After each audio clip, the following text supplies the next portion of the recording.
Magandang gabi ulit sa inyo. Ako si Professor Rocky ng Polytechnic University of the Philippines, Quezon City branch po. So, ginawa ko itong video na to dahil pa rin po sa kasalukuyang suspension ng face-to-face class. At para naman po magbigay daan doon sa mga estudyante na nais na matuto at hindi po kami ma-delay sa aming syllabus. Okay? So, ang pag-uusapan po natin ngayon is tungkol po sa forecasting. Okay? So, para lalong maunawaan ng mga estudyante kung paano i-compute. So, this time po, magagawa tayo ng computation para sa topic na forecasting po. Mahalaga po itong topic na to kasi nga para sa subject na strategic human resource management, tinuturuan ang estudyante natin para makapagdesisyon kung kailan ba sila mag-hire ng tao para sa mga human resource, kailan ba sila mag-hire at kailan sila magpa-fire ng tao.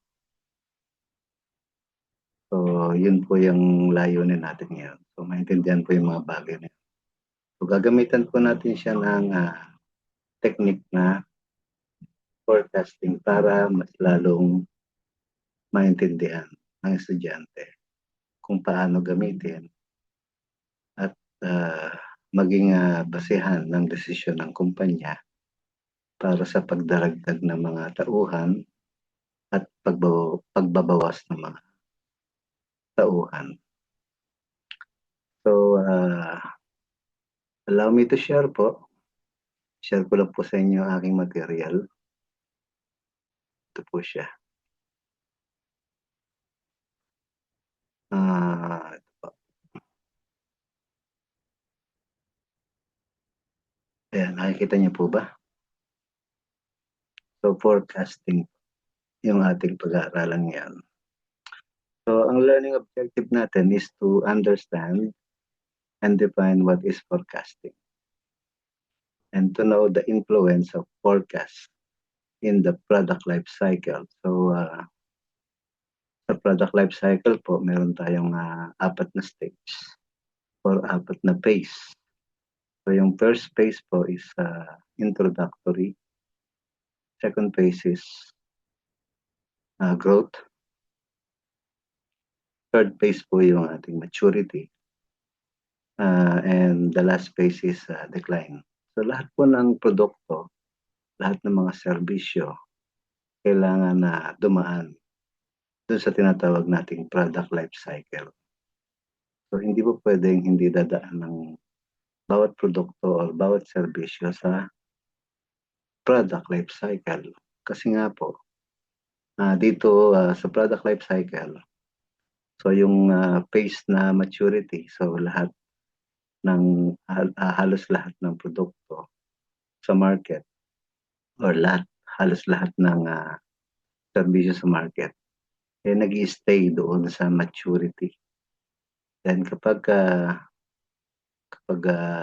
dumating yung punto na the customer is already satisfied on their product, so nagkakaroon po na po siya ng decline. Like what happened in Ovaltine. So wala na po si Ovaltine ngayon. Ang nasa merkado po is what? Pinalitan na po siya ng Milo. So definitely Ovaltine decides to transfer to the next phase, which is the decline phase. So that could be the reason bakit hanggang ngayon is Milo yung ating nakikita sa market, and there could be no replacement na or naging kalaban si Milo. So that could be the reason na nag-stay ng matagal si Milo. Okay? So that is one example. And another is to know the different forecasting time horizon. And of course, to know the different types of forecasts and to understand the strategic importance of forecasting and to know the different forecasting approaches and to familiarize each and every one of us in computing forecasting. Okay, let us start.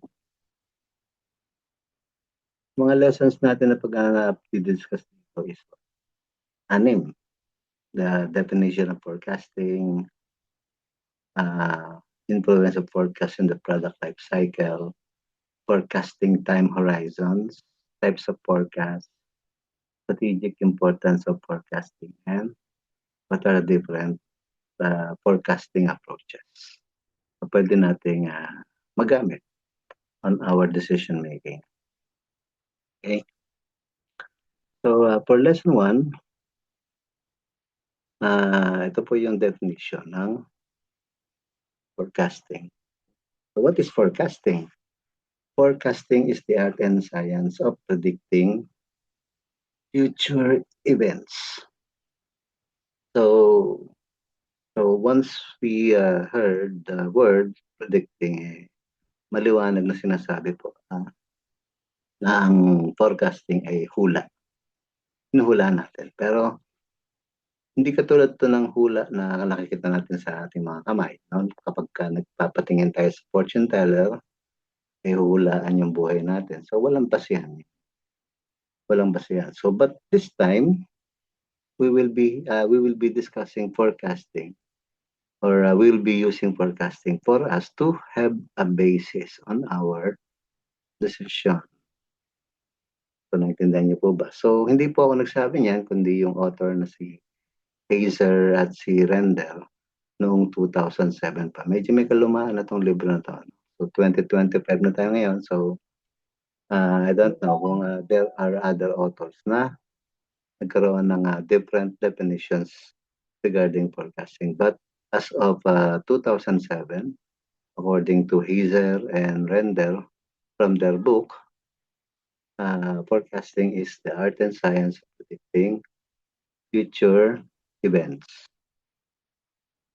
Okay, so that will be our first lesson. Our second lesson is what? What is the influence of forecasting in the product? So, sabi sa atin, products and services do not sell on a constant level. Tama nga naman, no? Minsan mababa, minsan mataas. All throughout. Most successful product passes through the 4 stages, like what I'm saying a while ago. Product that stays long in the market, okay, needs a longer forecast. So malamang kaya nawala si Ovaltine, hindi siya nakapag-forecast ng maganda sa product nila. Okay?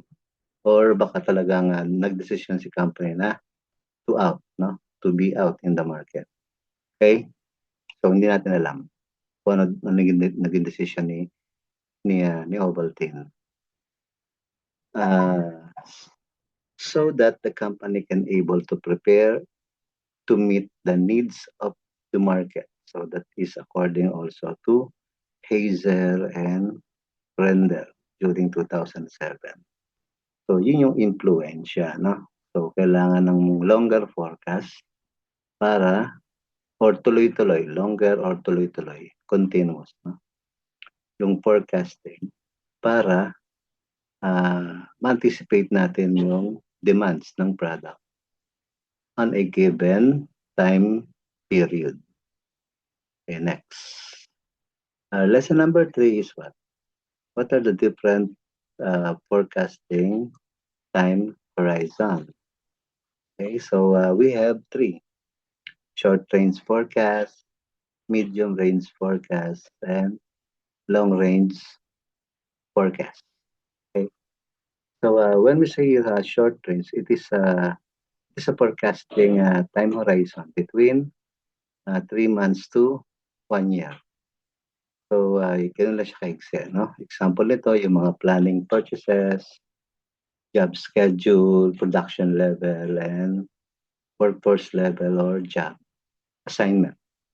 So ito yung tinatawag natin na short range forecast. When we say medium range, it is from 3 months to 3 years. Ang example nito is what? Sales planning, production planning, or budgeting. So yung mga activities na yan ginagawa sa ng department, ng organization, sa accounting, For sales, something to do with what? With marketing also, no? But definitely, these are planning, no? So when they are planning, so they cannot plan it into, let's say, on this particular time horizon. So ginagawa nila yan from 3 months to 3 years, yung mga companies. Okay? So when we say long range forecast, that will be 3 years onward. Example nito, yung planning for a new product. Of course, no? Hindi madali para mag-plan ka ng bagong product. Okay? And of course, hindi rin siya madali para ikaw ay magkaroon ng additional capital expenditure. Okay? Or new capital expenditure. And of course, facility location. Ang hirap maghanap ng bakante. So, most likely, makikita natin, puro may mga naka-occupy na.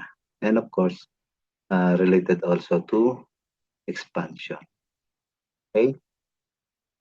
For lesson number 4, ganun kabilis, Dali na. For lesson number 4, what are the different types of forecast? So, meron tayong tinatawag na economic forecast. So, these are planning indicators valuable in helping organizations prepare from medium to long-range forecast. No? So, economic forecast is what? Preparation from medium to long-range forecast. So, that could be done for 3 months to 3 months to what? Onwards, no? Something like 4 years, 5 years, something like that, no? I hope to understand what I am explaining here. So, yung technological forecast naman is what? These are long-term forecasts concerned with the rates of technological progress. So, sometimes, no, nangyayari sa atin, let's say, nung buhay pa si CDR King, pero ngayon wala na si CDR King. So, nakakainis, no? Let's say, for example, flash drive industry. Do you know what is flash drive? Yung USB-enabled device na pinaplug natin sa ating mga computers to what? Ito natin pinaplug doon sa USB port. Kaya dito sa atin, sa Pilipinas, so, naging kontrobersiya yung pagtawag sa kanya. So, sumikat yung tawag sa kanya na USB. Ang totoo po noon is mali yan. So, siya po ay USB-enabled device. Kaya po sinabing USB-enabled device, isasaksak mo lang siya sa USB port. So, yung computer po natin, nandun po yung port. P-O-R-T. USB port. Then, kailangan mo ng USB-enabled device. Yun po yung tinatawag na mga flash drives or removable drives or hard drive or hard disk, something like that, no? So, and the likes, no? Na pwedeng isaksak sa USB port. So, please remember, no? So, please erase that concept na ang tawag sa kanya ay USB. Pero nakasanayan na ng mga Pilipino is USB kasi sinasaksak daw sa USB. Tama nga naman, sinasaksak sa USB pero hindi siya USB. Diba? So, nakita niya yung logic. So, pag bumili tayo ng flash drive, no? Let's say nakabili tayo ng let's say 2 gigabyte. 2 gigabyte na flash drive ngayong araw na to. Then, kinabukasan, pagbalik natin sa store, parang proud pa tayo sa sarili natin. Ano? Then, nakita natin, meron ng binebenta na 4 gigabyte. Technological progress ang tawag natin doon. So, lalo na sa panahon natin ngayon, AI na yung ginagamit natin. Ano? So, kapag hindi ka pa sumusunod sa mga ganyan, so, naiiwanan tayo ng technology. No? So, medyo na-obsolete yung ating nalalaman regarding technology. Kaya nga tinawag na technological forecast or progress. You understand? Number 3 yung tinatawag nating demand. No? Projection of the company's sales for each time period in the planning horizon. So from the definition is what? Projection. No? Pinoproject natin. So malalaman natin yung projection ng alin? Ng sales. No? Sales ng company for each time period. So yung tinatawag natin demand forecast. So for this particular year, ito yung demand. So next year, ito yung demand. So next year, this will be the demand. So we will be having what? Decision ngayon. Kapag ginagamit natin itong demand forecast, we will be having a decision to how many products to be produced on a given time period. Wait lang po. Baka lumamig.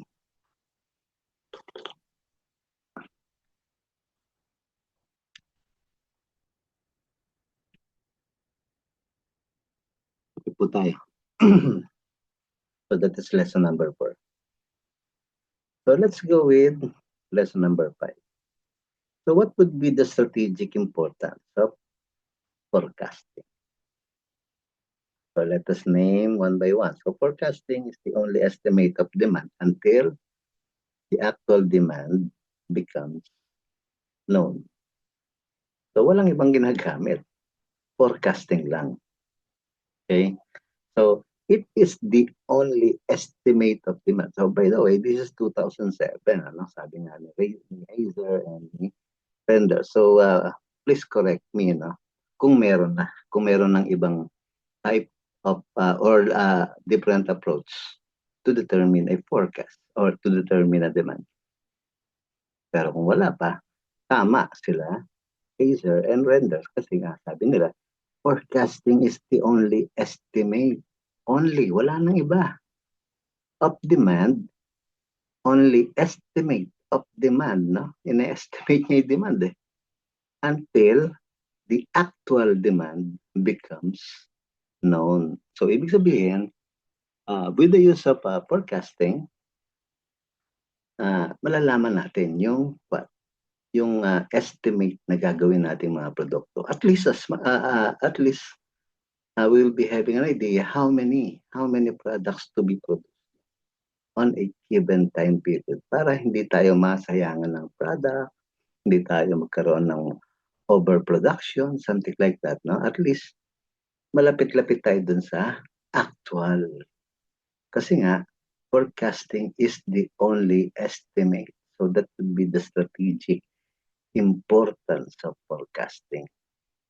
Do you understand? Okay? Let us proceed. For example, no? Let's say for human resources, no? Tatlo yung example ko na yun. For humans, hiring, training, and laying of workers all depends on anticipated demand. So, ibig sabihin, magkahire ka na pagka maraming demand. At training. So when we say training, you will be sending people on training. So you can also determine how many manpower or how many of your people you will be sending to training. And what? laying off. When we say laying off, workers, all depends on anticipated demand. Na? Pag mababa ang demand, of course, no, magtatanggal tayo ng tao. Masakit man sa kanila, something like that. No? But definitely, the company needs to maximize their what? Their capital, their profit, something like that. No? Given naman yun sa isang negosyo. So, ibig sabihin, it will be depending on what? Anticipated demand. Do you understand? For number two, when capacity is inadequate, when capacity is inadequate, the shortages can mean what? Undependable what? Delivery, loss, what? Loss of customer and loss of market share. Okay? So, meaning, depende sa capacity. Okay? So, kung maliit yung capacity, so we don't need to produce more product. Pero pag malaki yung storage natin, let's say for example, warehouse, eh okay lang, no?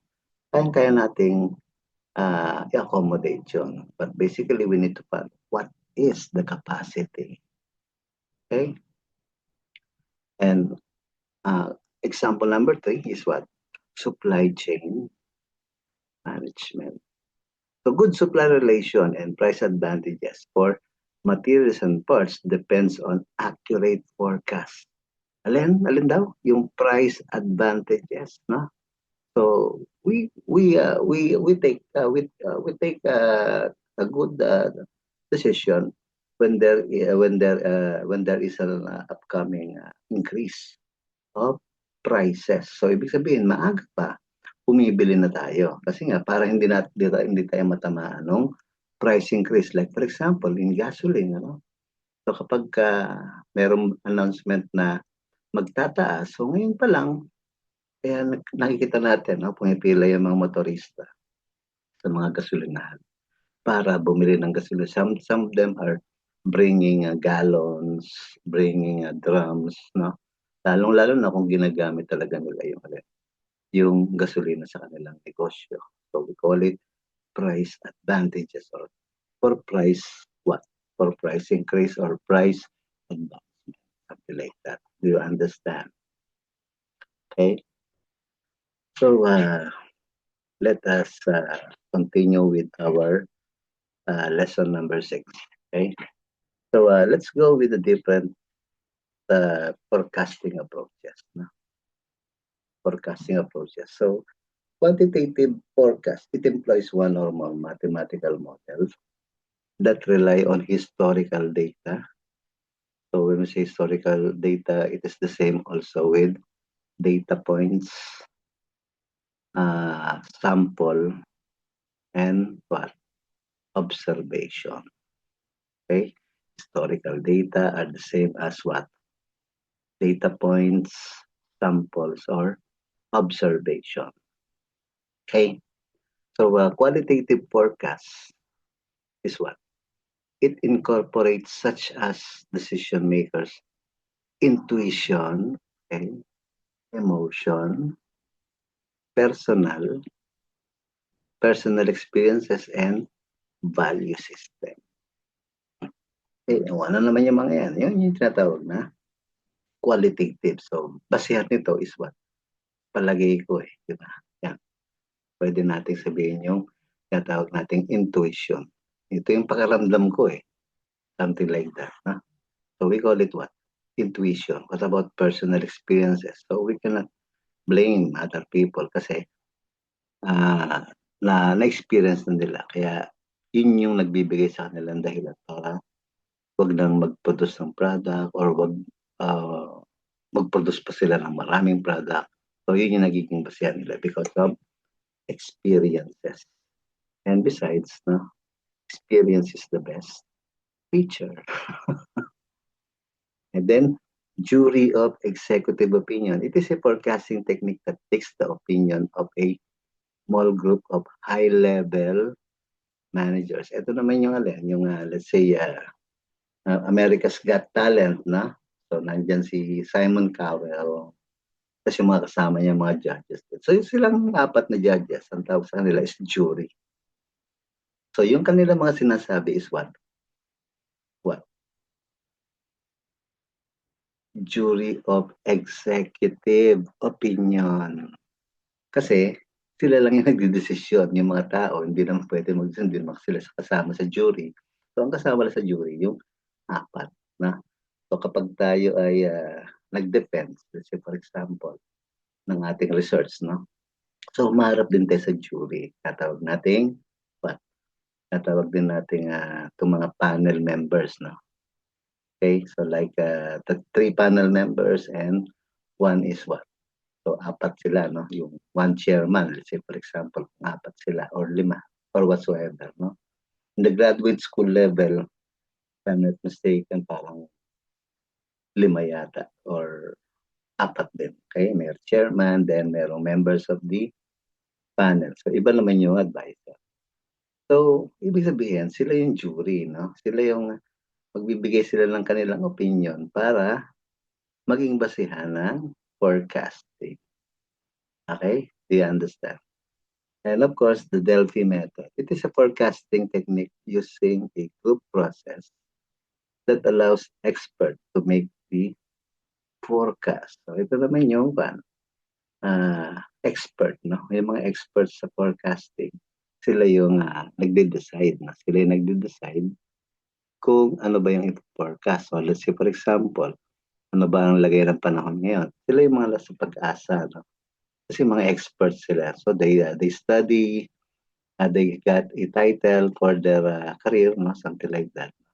So, sila yung tinatawag nating, yun yung tinatawag nating Delphi method. Okay? So, like sa news, yan, anong lagay ng panahon, something like that, no? Sila yung mga nagpo-forecast nun. So, most likely, nasa pag-asa yung mga tao. Okay? You understand? Then, of course, number 5, yung tinatawag nating Salesforce composite, no? So, sabi nga, yung Salesforce composite is what? It is a forecasting technique based on salesperson estimate of what? Expected sales. So, ito yung mga salesman, no? So, yung mga salesman na nakakonekta sa sales ng company, meron silang quota. Okay? So, ibig sabihin ng kanilang quota is what? Kailangan nilang ma-meet yun every month. Kailangan nilang ma-target yung quota. So, some of them are what? Nagkakaroon sila ng team para ma-meet nila ng mabilis yung quota nila. Something like that, no? And number 6 is consumer market survey. Ito yung what? A forecasting method that solicit inputs, no, from customers or potential consumers regarding future forecasting plans. So let's say for example, product, no? Kukunin natin yung yung inputs galing sa customer kung magusto nila yung product. So pagka nagustuhan nila, that could be the basis of our what? Our forecasting to produce more of the product. Pero kung wala silang sinabi, ay ayaw namin yan. So ganun yun. So hindi tayo mag-out ng product na marami. Okay? Then we have time series. It is a forecasting technique that uses a series of past data. Ito yung binabanggit natin kanina, no? Dun sa what? Quantitative. It employs one or more mathematical models that rely on historical data. So katulad nung what? Time series, no? So nagre-rely siya doon sa past data points or historical data. So saan natin makukuha to? Dito sa Pilipinas, saan natin makukuha yan? Australia.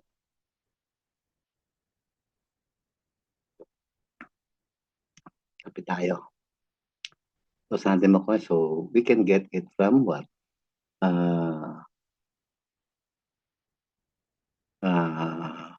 One of the government sector that we have, so we call it what? National Economic Development Authority. So marami silang data doon, no? Na magagamit natin. Saan pa? Sa mga sa for birth certificates, marriage contract, death certificate, sa Philippine Statistics Office, no? Doon natin makukuha yung mga yan. Okay? So next is what? Number 8. Do you understand? So number 8, trend projection. So when we say trend projection, it is a time series. No? Katulad siya ng time series forecasting method that fits a trend line to a series of historical data points and projects the line into the future forecast. Okay, to wrap it up, no? To wrap it up. So I prepare an example, no, para mas madali nating maintindihan what is trend projection. No? So dito tayo pumunta, no? This technique fits a trend line to a series of historical data points and then projects the line into the future or medium range forecast. Several mathematical trends or equation can be developed. For example, exponential and quadratic. So medyo medyo komplikado ito. Siguradong computation ang tinutukoy nito kasi may binanggit ng exponential and quadratic. But in this section, we will look on linear straight line trends only. Yun lang tayo titingin. If we decide to develop a linear trend by a precise statistical method, we can apply at least a least square method. This approach results in a straight line that minimizes the sum of the squares, no? Kukunin natin yung mga summation, we call it sum of the squares, okay, of vertical differences or deviations from the line to each of the actual observation. Okay, at least squares, line is described in terms of y-intercept, the height of which it intercept the y-axis, no? And it slopes the angle of the line. Okay, so we compute the y-intercept and slope. So we can express the line with the following equation. So paano yun? Ito yung formula. No? Yung tinatawag nating y, yun yung tinatawag nating y-intercept. Okay? So ito yung what? So tingnan natin yung legend natin. Okay? So A is the y-axis intercept and B is the slope of the regression line or the rate of change in y for a given changes in x, something like that. Okay? Then x is independent variable, which in this case is what? Time ang tinutukoy. Okay? So, statistical have developed that we can use to find the values of A and B for a regression line. The slope B is found by using this formula. Okay? So, wherein B, etong B, is what? Is the slope of the regression. Okay? Or regression line. Then, of course, yung E na to, are you seeing this? We call it the summation sign. So, ibig sabihin summation sign, i-add mo lang siya. Then, get total and what? Hindi mo siya divide. So, summation lang. Okay? Kasi pag dinivide mo pa siya, according to the number of data, hindi na siya summation. Average na yun. Then, X is known values of the independent variable. So, when we say known values, given siya. Given. So, kapag nakita sa problem, may mga values tayo nakikita doon, is what? So, those are what? Known values of the independent variable. Kaya ang independent, they are staying alone. Hindi sila nakadepende kung saan. So, meron silang sariling data. Okay? So, why? The same thing as y. So, ibig sabihin, given yung x, given yung y. Kasi yung y is known values of the what? Of the dependent variable naman. Yung on the other hand. So, given din siya. Hanapin lang din. Okay?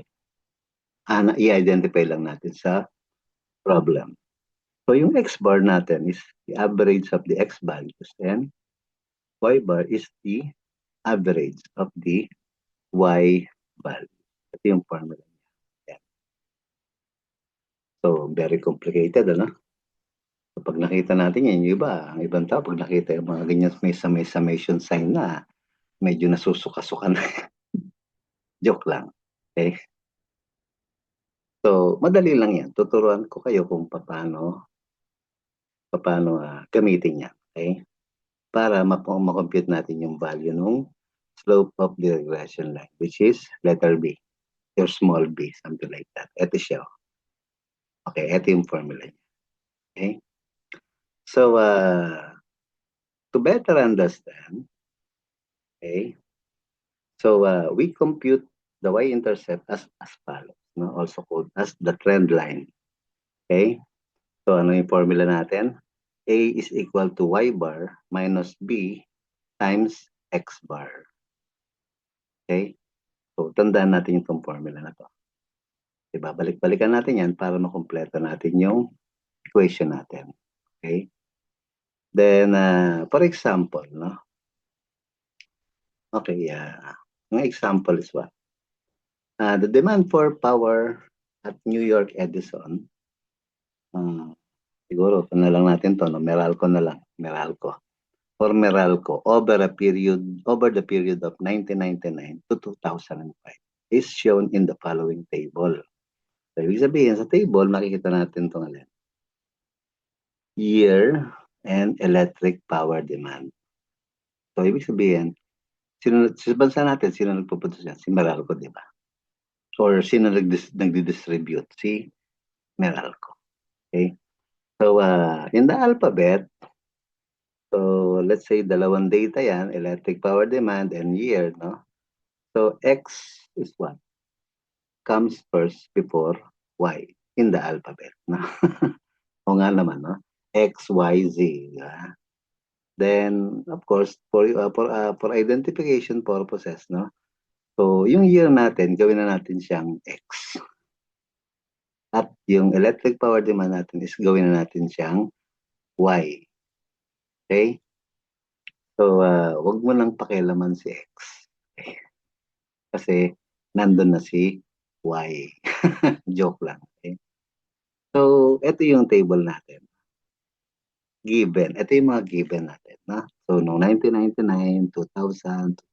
So, remember class, historical, yung data yung nakuha natin.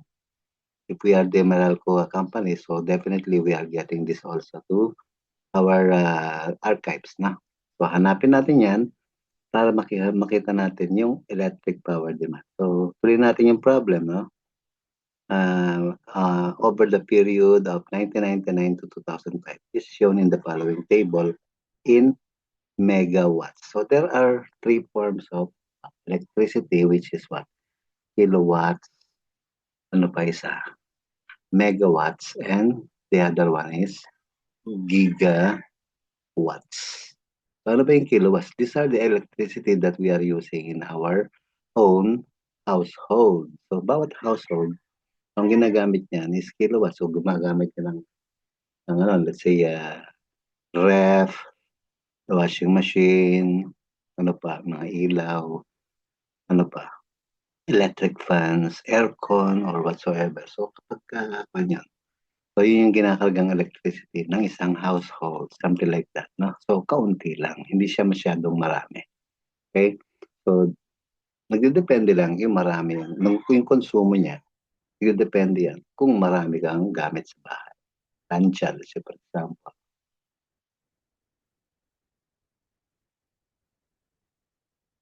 You understand what are kilowatts. Next is megawatts.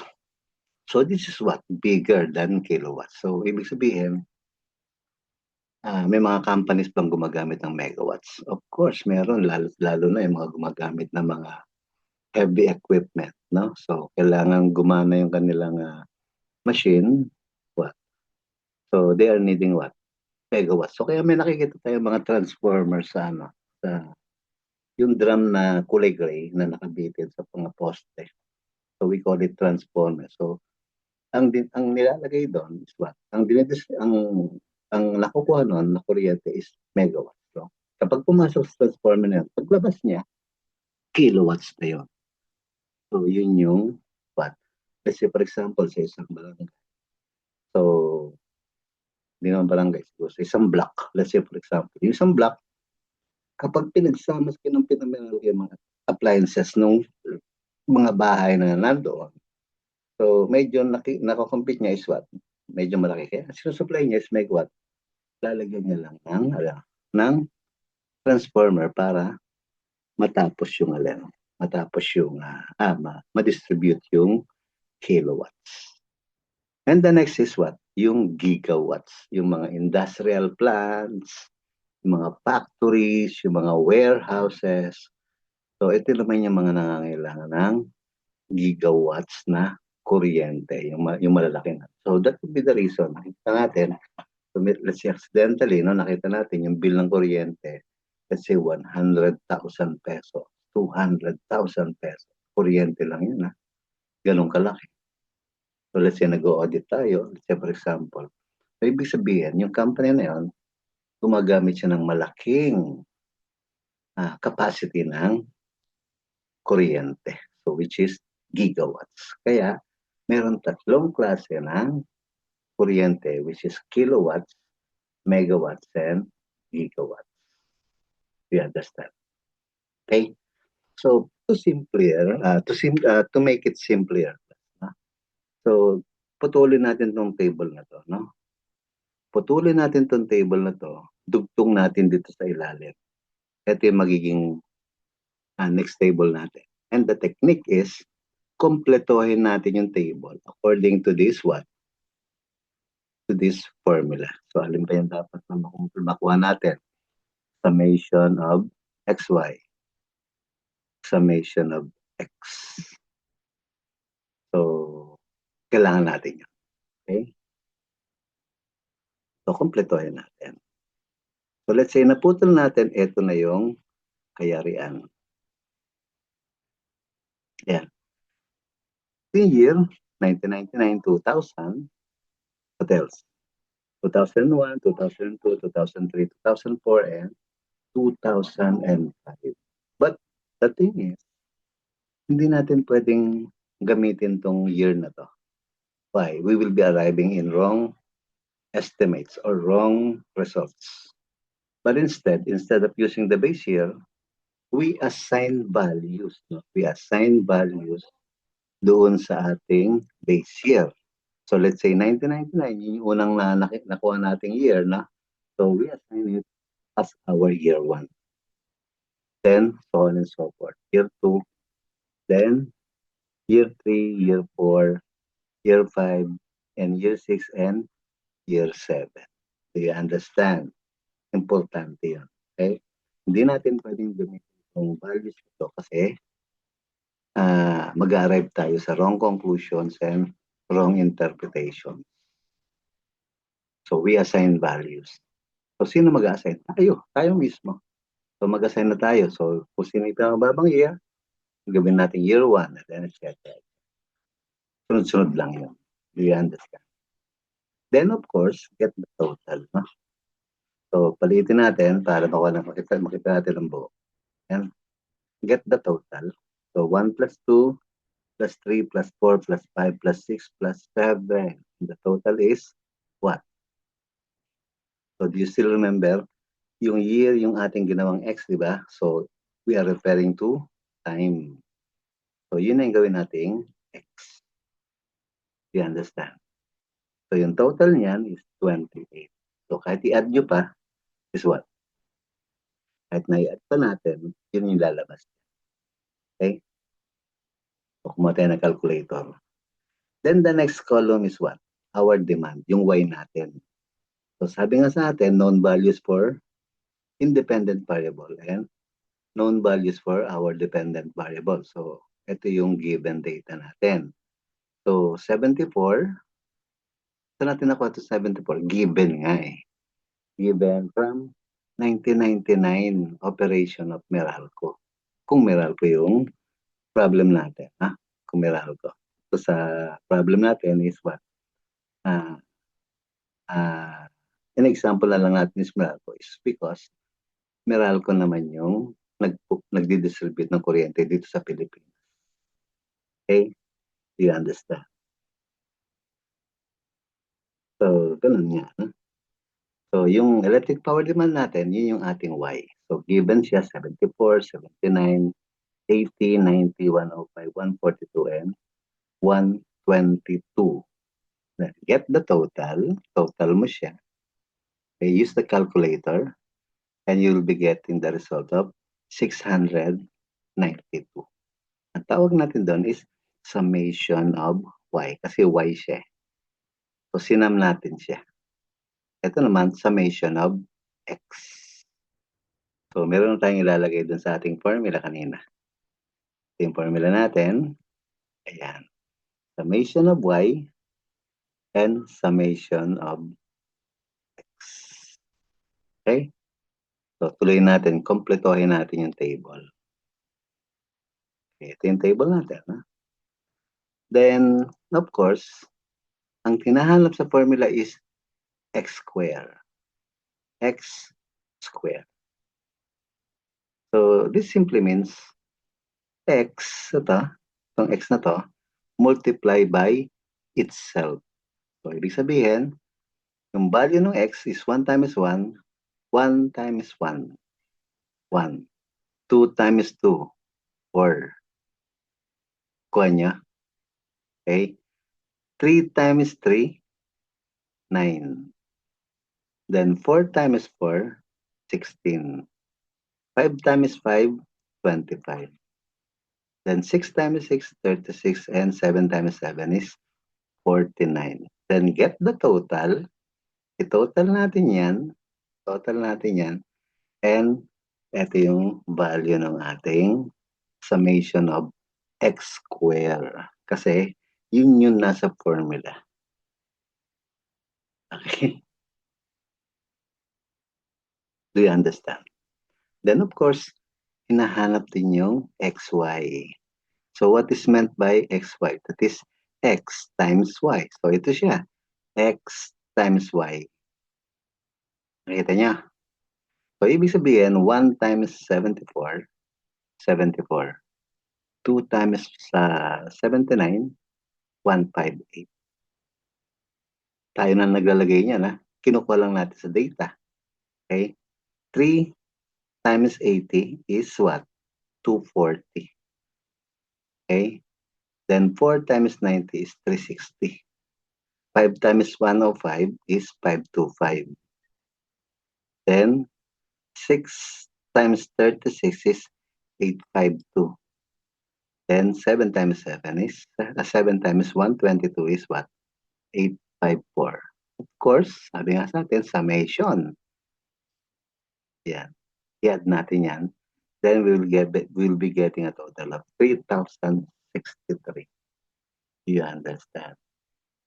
So may mga values na tayo. Something like, meron na tayong may ilalagay dito sa formula. Dito. Okay? So let us substitute. But before we substitute, tingnan natin to, no? Hindi natin na-compute to, no? Yung X bar and Y bar. So in this case, no, these are the what? Dependent, no? Dependent variables, no? Na we need to perform another equation to get the value. So in this case, no, paano natin siya mako-compute? Okay, so let us have an example.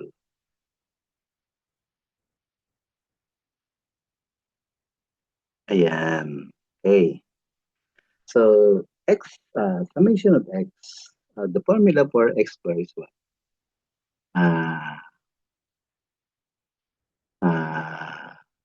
Summation of X is over N. What is our N? Yun yung observation natin. Yun yung ating samples. Yun yung ating data points or historical data. So in this case, ilan siya? So di ba nag-assign tayo ng values? Di ba? So 1999, ito yung 1 natin, and 2005, yun yung 7 natin. So ibig sabihin, we have 7 data. We have 7 samples. We have 7 data points or observation. So, hindi na natin kailangang computin niya. No? Tignan lang natin kung ilan.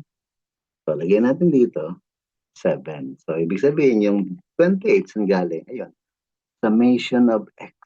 Given na siya, no? Na-compute na natin. So, ilagay natin doon. Summation of x is 28. Okay. Over 7, the answer is 4. So, compute niya sa calculator. Sakto yan. Okay.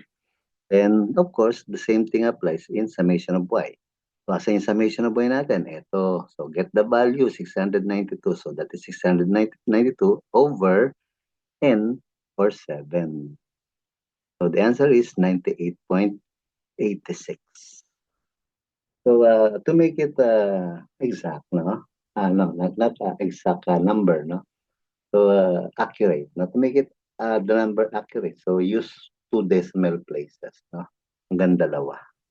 So, something like yung least number nung 2 decimals, kunin natin yung pinakamalapit para at least makuha natin yung exact value na kinocompute natin. Okay? So, this time is 98.86. So, let us proceed, no? Let us substitute. Substitute na natin. Summation of xy. So, medyo nakikinapan niyo ba? Yan, yan natin. Okay? Summation of xy natin. Ito yung formula natin next. Okay? So, at least nasusundan ninyo. So, summation of xy minus n times x bar times y bar divided by summation of x squared minus n over, multiplied by x bar square. Okay? So, let us substitute the value. So, yung ating summation of y, ayun, 3,063 minus n, which is 7. X bar natin is 4. Ito siya, 4. Then, what? 98.86. Ano yung ating y. Okay? Nakukuha ninyo. Then, summation of x bar, asan siya? Ayun, no? 140. 140. Okay? So, substitute natin ito 140 minus 7. Bakit yung 7? Number of observation. Times 4. So, ano sa formula? X bar square.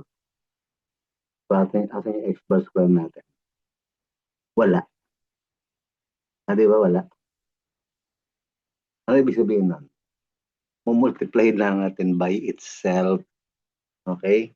At yung x bar natin, ang value is 4. Kaya lang, kailangan natin square. So, 4, then another 4. Gets niya? Kasi para ma-square yung ating x bar, square lang natin. Do you understand? So, we substitute the value, so we get a total of what? 295 divided by 20. So, the answer is 10.54. Okay? So, we substitute again to what? To our A. Which is what? Ano nga yung A natin? Balikan natin yung A. Ayun, we compute for the y-intercept, no? By using this formula. Okay? So, yung y-intercept natin, ito siya. Okay? So, A, substitute lang natin, kasi kinumpit na natin. A is equal to y bar minus B times x bar. Okay? So, let us substitute. So, 98.86 ang siya galing. Ito siya. Yung y bar minus what? B. Ano yung B natin? 10.54. Ayun. 10.54. 98.86 minus 10.54 times what? X. X bar. Yung nakalagay. Okay? So, next bar natin, 4. So, you get it. Ito yung X bar natin. So, kaya nagkaroon ng 4 doon. So, the value is what? 56.70. Okay? So, let us continue. Di pa yun yung natin. So, kung 56.70 yung ating y-intercept, so thus the least squares of trend equation is y is equal to a plus b is equal to x. Yun yung original formula, no? x. Okay? So, is equal to 56.70 plus 10.54 times x. Kasi hindi naman x bar eh. X lang eh. Wala yung bar. Okay? So, to project the demand for 2006, to project the demand for 2000, we first denote the year 2007 is in our new coding system as x is equal to 8. So, saan nakuha yung 8? So, dito siya. Tingin tayo sa table. Ayun. So, we are looking at 2006. So, definitely, yun yung ating 8th year. 8th year. Okay? So, yun. Kasi, what? Wala siya sa table. So, year 7 lang to. Yung ating year 8 is what? 2006. So, ano yung computation natin? Okay? So, A plus B is equal to X. That is 56.70. Saan nakuha yun? Ito yun. 56. And yung 10.54. Ito siya. A plus B. A plus B times X na. So, yung X natin, papalitan natin ng 8 ito. So, ang magiging total natin yan, 141.02 or 141 megawatts. So, balik tayo sa table. 141. Balikan natin yung table natin. 141. Yan. So, yung demand natin, 74, 79, 80, 90, 105. Ito, 142. So, na-compute natin is 141. Then, bumaba tayo dito ng portion ng somehow a little bit, no?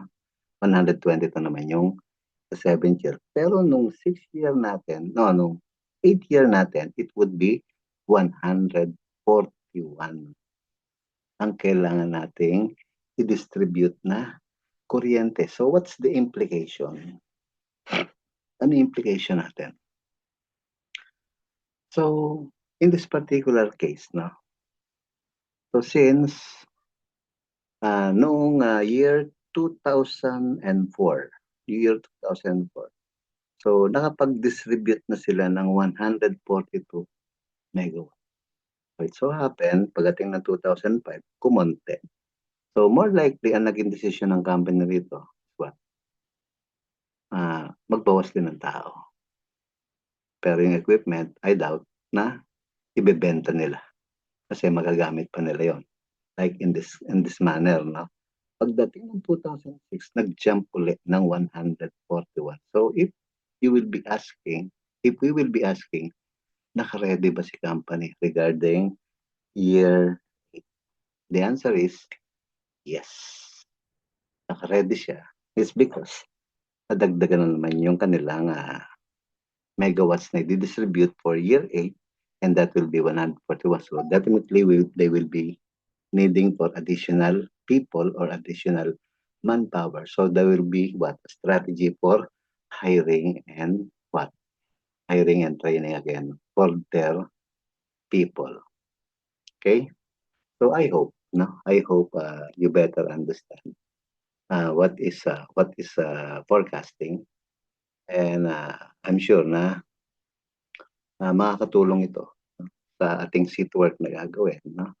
So for the subject, strategic human resource, no? And management. So pag-aralan nyo lang yan, something like i-master ninyo. So on our quiz, so try to remember class, no? Ang pilin ko sa inyo is what? Seat work, no? Seat work. So no one will be using smartphone. Bawal. Ano gagamitin ninyong calculator? Is traditional calculator. Yung hindi nakakonect sa internet. Okay? Yun lang ang papayagan kong mag-take ng quiz or ng seat work. Pero if you will be saying, sir, gagamitin ko po yung cellphone ko pag-compute. No way. Hindi mo pwede. Okay? So, huwag ka na lang mag-seat work. Yun yung ating usapan. So I hope na nagkakaintindihan tayo doon at naintindihan nyo yung lesson na to. So, that would be all. Thank you so much for listening. And kung gusto nyong mag-like, share, and subscribe, okay, hit the subscribe button and do not forget to share. And definitely, thank you so much. Pero kung ayaw nyo namang mag-subscribe, so hindi ko kayo pipilitin. Okay? So, yun lang yung aking final message. Okay? So, see you pagka nag-resume na uli ang klase natin. So, thank you so much. This is Professor Aquino again, and pakipanood nyo ito para at least you will be familiarized how to compute forecasting. Thank you so much. Bye-bye. So, stop share ko muna ta. Then, bye-bye class.